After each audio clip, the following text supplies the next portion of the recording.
Leaked Chinese military documents purport that the People's Liberation Army will seek to expand its presence across the world in order to defend its Silk Road interests.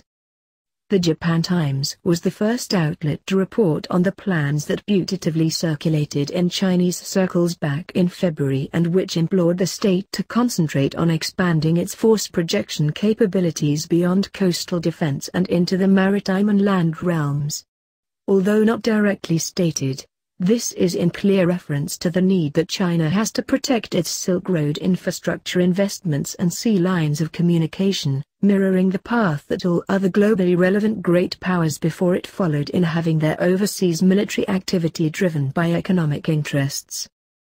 It was only a matter of time before China naturally did so as well, despite publicly eschewing this approach and being extremely sensitive to how it's portrayed, though with good reason because of the likelihood that this will be exploited through weaponized infowar means as supposed proof that the country is really just another imperial power, albeit one that cleverly disguises its military moves with win-win Silk Road slogans. That's not entirely correct, though it feeds into India's paranoia about China's creeping military encirclement through the so-called String of Pearls infrastructure projects around its South Asian periphery.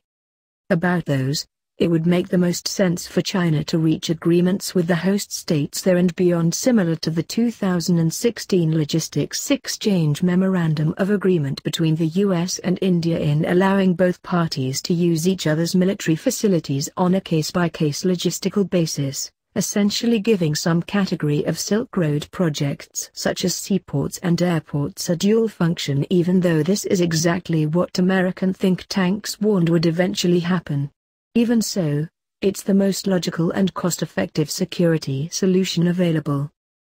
The catch, though, is that China must avoid being drawn into mission creep all across the world in defending its Silk Road interests, to which end it's likely to avoid having any significant military presence overseas, let alone in actual conflict zones apart from the hybrid war experiences that its peacekeepers are presently learning from. Thus, China will probably step up its training, advisory, and assistance missions to its many partners as part of its own multipolar version of the US lead-from-behind strategy, which could for example see future aircraft carrier deployments off the African coast in order to help its in-country allies respond to anti-Silk Road militants.